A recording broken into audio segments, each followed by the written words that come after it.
So our story, I had planned this topic a while back to do right before we do our Harvest of Abundance, and kind of interesting that subsequently Dorianne had scheduled us to go to this retreat last week that was called Your Brave New Story. And what I learned at that retreat, among other things, was how to craft a story. That it has certain elements that are important if you're going to carry the reader through in a way that is interesting and that opens up new possibilities. So our story as a spiritual community began back in 1985 when Dr. Dennis had the first service on Easter Sunday at what is now the Simi Valley Performing Arts Center. That was then a synagogue that he had rented the basement of. And he's told the story about how he got there that first morning all excited because this was going to be the first Sunday, and he went up to the door with the key and he turned the key and the key broke off in the door without opening the door. And it was like a half hour until the service, or 45 minutes, and they didn't have the rabbi's number. But somehow they managed to make the connection, and the rabbi showed up, and 5 minutes before the service was to start and everyone came in, was handed a chair because there wasn't time to set them up. Now, many of us don't even know that part of the story. Was anybody around then? Anybody that's still here? Yes? Okay, Joyce and Costa. Anyone else? Okay, yes. So there are a few that carry that story for 30 years almost. Next year is the 30th anniversary. Yes, yes.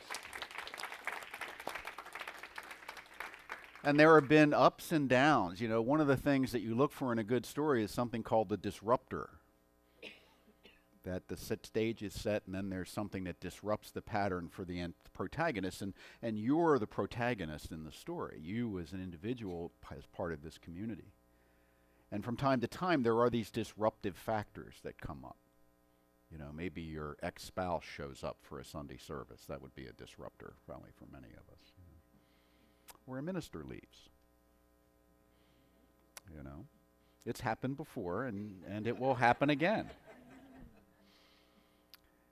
And it changes things. And yet there are people coming along all the time. How many were not here when Dr. Dennis was here?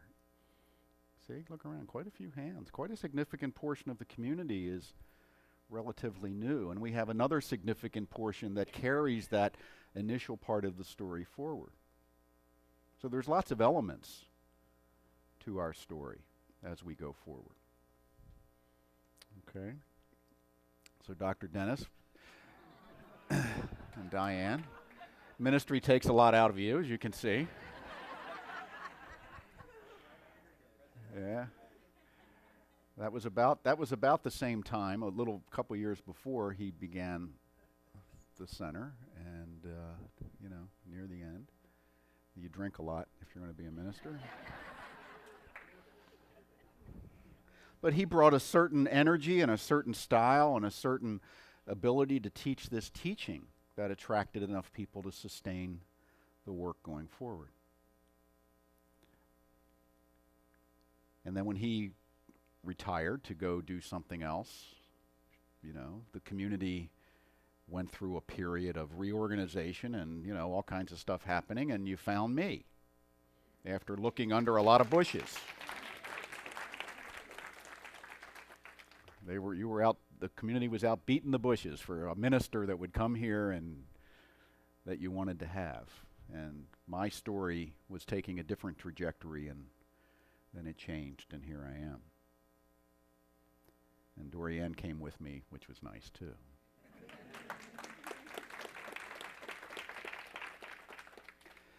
So people, that's really what this is, this community, spiritual community, the word in Sanskrit for spiritual community is Sangha.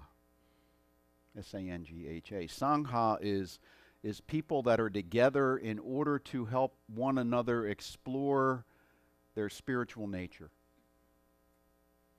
This is a Sangha. And the way Sangha works, or any community really, secular or spiritual, it works by people showing up and engaging, by stepping in, because you begin to realize how much you benefit by giving of yourself. In terms of attendance, in terms of participating on our sacred service teams here, or through your financial contributions, taking classes, all of the things. And the more people get involved, it's interesting, the more they seem to get out of it. And you meet so many amazing people here. Andy, I put a good picture of you up. I hope you appreciate that. You know, I mentioned when I go to other minister gatherings, I mention how many men come to our men's group, and they're all aghast. I think we have the biggest men's group in the movement. And that's fantastic. And that had really nothing to do with me. That was Costa and Ron and people continually saying, let's get together. And the thing is, when they got together, they do things that are meaningful.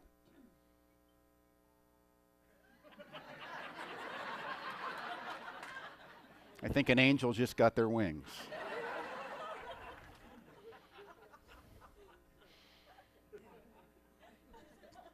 But when they get together, they do things that are meaningful. That's why people show up. It's not a have to, it's a get to. You're all here, I assume, because you find some value here. And if this is your first Sunday, what an excellent day to come.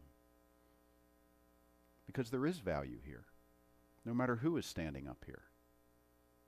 There is value in the connection and the interconnections that everyone here makes. By being together, by praying together, by working together, by serving together. There's value in that. And there's always turnover. You know, it churns. People come and go. People get mad at me and go to Unity for a while. Then they get mad at them and they try the Unitarians. Then they finally come back and say, I give up.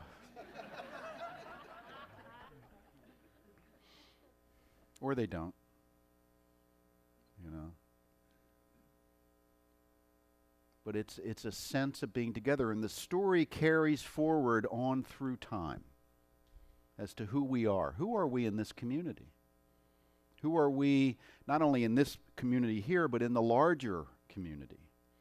A couple of weeks ago, we had a bunch of Boy Scouts and their parents come through as part of a project they do where they ride their bikes to 12 places of worship in a day.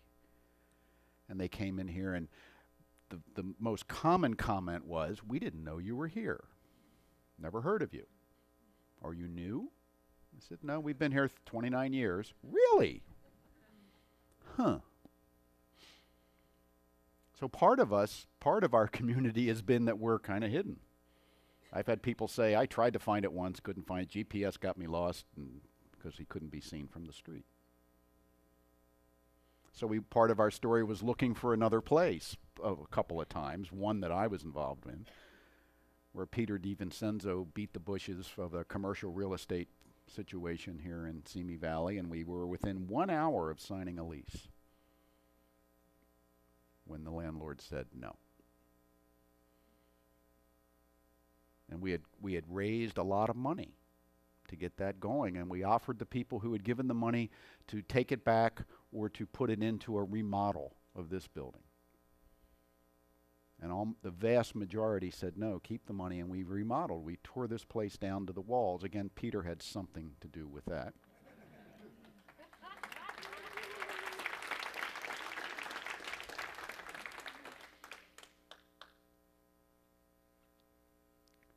But see, that's all part of the story. It's all part of who we are. It's all part of how we come together. And even if you showed up after that and didn't know about that, you thought it always looked like this, that's okay too. Because it's a process. It's an ongoing process. Money has been an interesting part of our story. Some time ago, when Dr. Dennis was here a while, way before I came, there was a bequest made to the community by a woman named B. Thompson. How many here knew B. Thompson? Yeah, look around. There's like 4 hands up. She gave us over $800,000.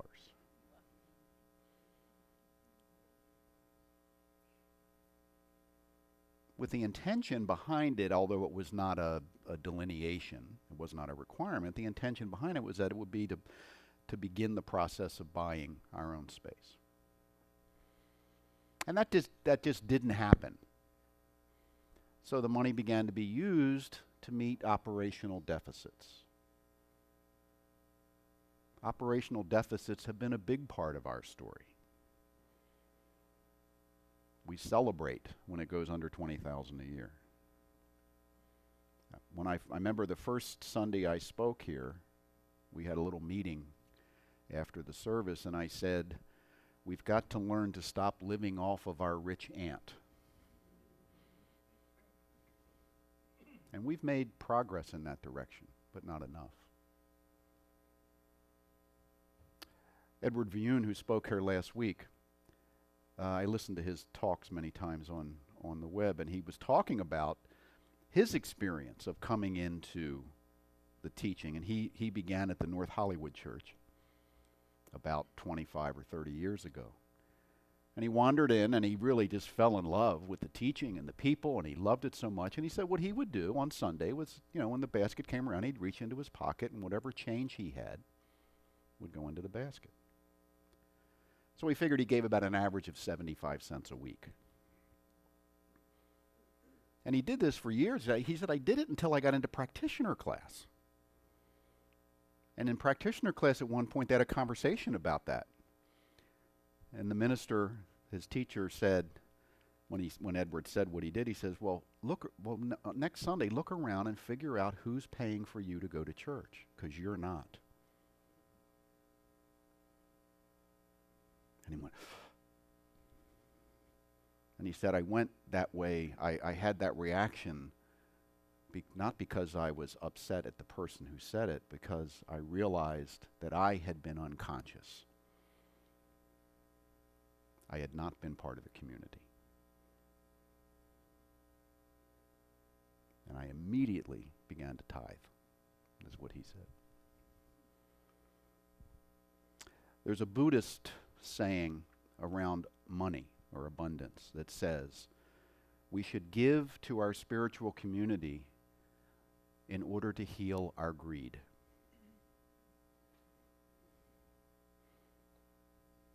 We should give to our spiritual community in order to heal our greed. When we withhold, and we all have reasons why we withhold. I don't care to hear yours. But I'm sure it makes rational sense. But it's like a way of not engaging. It's like people that come and I don't want to volunteer in anything. I don't want to work. I just want to show up. It's called there's a term for that we in the ministry have. It's called being in receivership. And you know what? That's a perfectly appropriate place to be for us at various points in our lives. When we first come in, maybe we're desperate. People usually come in here because they're inspired to be here or they're desperate. They're so desperate they'll try anything. Even that crazy place behind the Montessori school in Erringer. So we're either inspired or desperated in. And if you're desperated in, it is entirely appropriate to be in receivership. What can I receive here so that I might heal?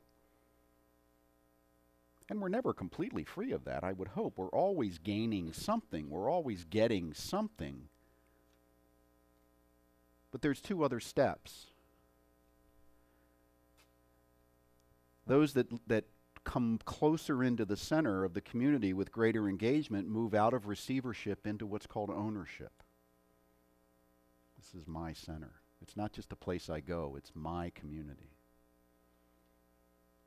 And then the very inner circle of people that become truly what I would say committed to the community is called being in stewardship. It's not mine, it's everyone's, but I'm taking accountability.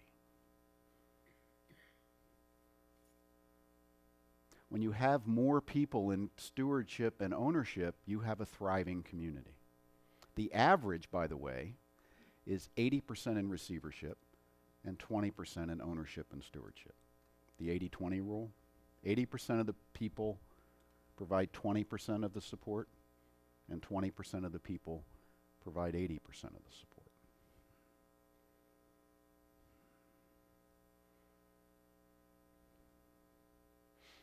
And sometimes the plate is not full enough for us to meet our obligations. You know, things like electricity and payroll.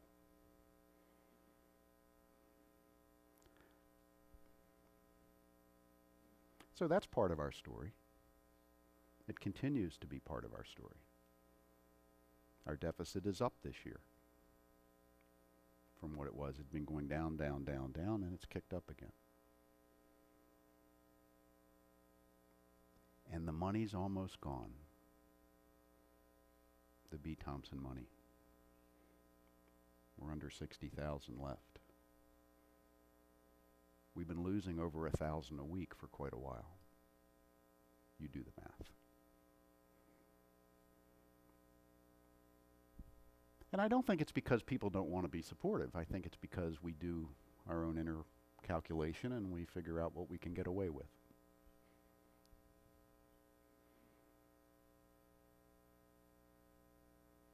So what does it cost? It's about, last time we figured it up, it's about $38 a seat a week. That's about what it costs. And people say, why does it cost so much? St. Rosalima, it's about $5 a week. They're a volume business, we're a boutique. It's true. They hold 5, 6 services. They have thousands of people. If everybody puts in a $5, and by the way, their clergy has taken a vow of poverty, which ours have not. Now, I think that's an important consideration. The Mormon Church, their practice, they do not pay their clergy at all. And they're required to tithe. We can't even use guilt.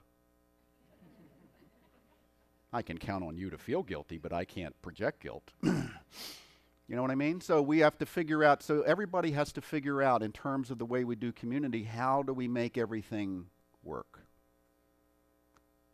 How do we create a way of providing the necessary information so that you know what is required by all of us to move forward, and how do we provide ways to help motivate and support you in becoming more engaged?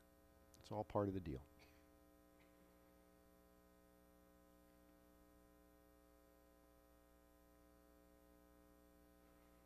Ernest Holmes said, the highest attitude of mind from which all else springs is one of perfect calm and absolute trust in the Spirit. The one who can with perfect confidence look into the future and with perfect ease of mind rest in the present, and who never looks backward, but who has learned to be still in his own soul and wait upon the Spirit. He is the one who will be the most complete, who will most completely demonstrate the supremacy of spiritual thought over all so-called material resistance. Be still and know that I am God. He wrote that in 1915. It was in his first book, Creative Mind. And that's probably the only statement you need to understand this teaching. If talking about money creates anxiety or triggers anxiety within you, read that statement. If you have anxiety or fear about a meeting you have this week, or an obligation, or an unpaid bill, or something, read this statement. If you wonder how can we be in community together in a more effective way, read this statement. And don't just read it, embody it.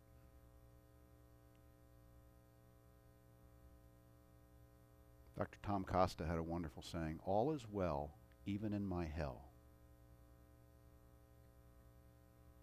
All is well, even in my hell. There is always a place to move forward to, no matter what's going on in the present moment. And when we get so wrapped up in the present moment or the past that we lose sight of our power to create our future, we build the walls around ourselves.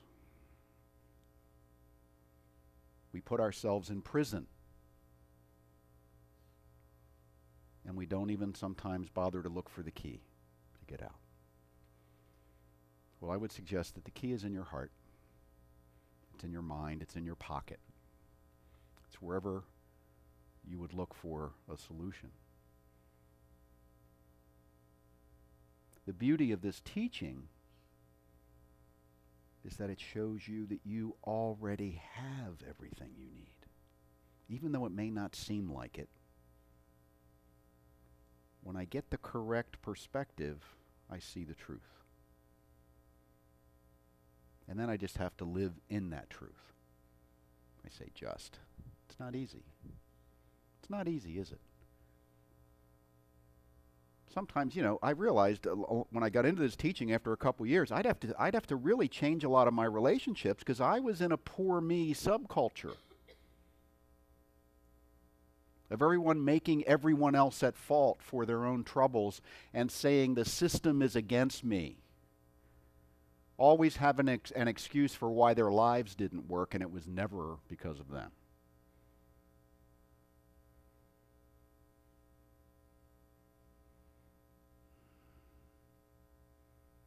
I had to, by changing relationships, I mean leave some people behind. But what if they're relatives? And you have to learn to artfully ignore them. Be around them, but learn to take your power back. Give them the benefit of the possibility that their lives might work as well. And don't be attached to what they do with that information. One of the best things about this community is that people are here because they want to be. I was in New York this past week. I had the pleasure of speaking at the New York Community Center for Spiritual Living, which meets at the West Side Y up on the Upper West Side. There were about 100 people or so there. And, the New York community is just, I love it. It's just so diverse and very interesting. And we were talking afterward with a couple of people that had been around the New Thought movement for a while in New York. And back in the 40s, there was a time when on a particular street, I don't know what street it is, there were like 4 major New Thought speakers speaking every Sunday. Jack Addington, Emmett Fox, Raymond Charles Barker, and the Unity, Eric Butterworth. And they were speaking to crowds of up to 2,000 each. And they all let out at the same time. They said this one block would fill with about 5,000 or 6,000 people that had just come out of a New Thought service, and everybody was smiling because they just heard an uplifting, empowering message.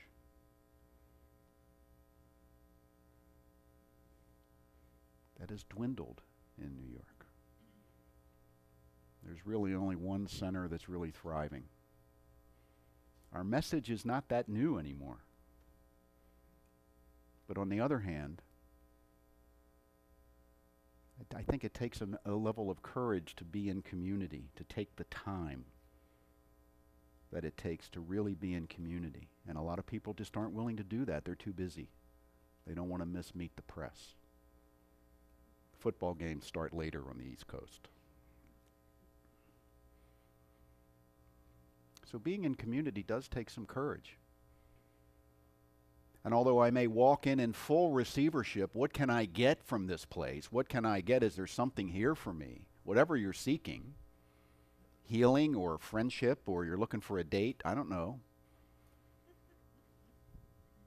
Whatever it is, and once you find that, you might also say, you know what, there's something here, even though I found what I'm looking for. Other people find what they're looking for, they get healed, and they leave.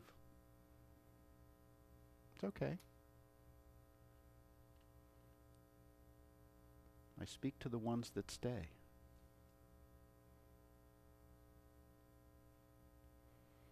So we have a future ahead of us, you and I. is going to part ways in a few months in terms of space and time, not in terms of heart. This community will continue forward. It has a future. And just like the future it had 20 years ago or 30 years ago, that future is up to the people here to create. It isn't going to happen on its own. It isn't going to happen unless people want it to and are willing to do whatever it takes to have it go forward in a way that works. And everybody here probably isn't going to stay. There's always turnover when a minister leaves. That might be a limiting belief. That doesn't have to happen, but that's generally true. If you remember when I got here, before I got here, the attendance was around under 100 a week. And about 2 months after I got here, this room had 200 people in it, plus 221 Sunday I think we hit. I don't know where we put them. But then it went down again. They were curious. Who's this new guy? Is he going to piss me off like Dennis did? And apparently I did. For some of them. Comes and goes. You know, it changes. It ebbs and flows. It's all part of the deal. We don't know what the future is. It's not about projecting what the future is or predicting it. It's about creating a now that allows us to step into a future fully prepared for whatever shows up.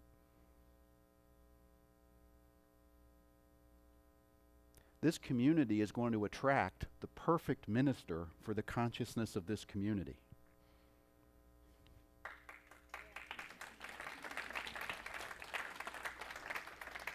And unless the consciousness, now here's the part you're not going to clap to, unless the consciousness of this community is at a place of expecting the very best, you will not get it. That's the truth. So you get to decide.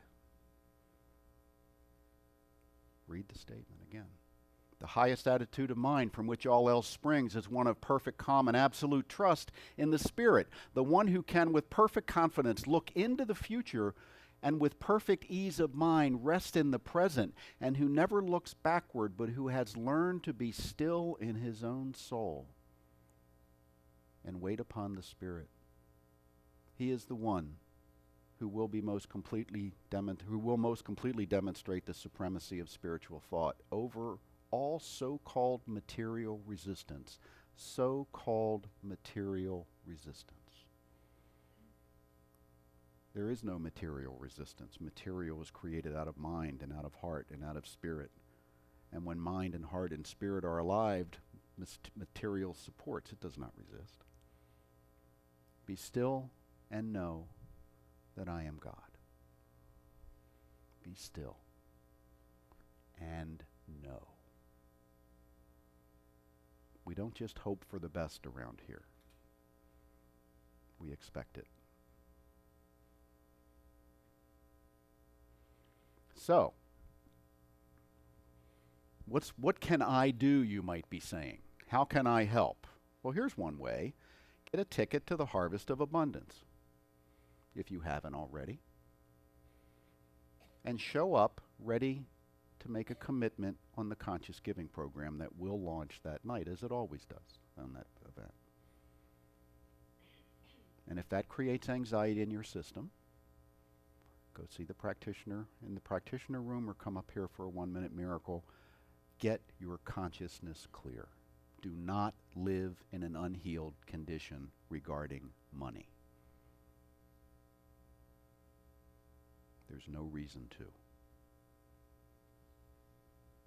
I don't care what your history has been. Do not look backwards. Principle is not bound by precedent. Principle acts on the current mindset.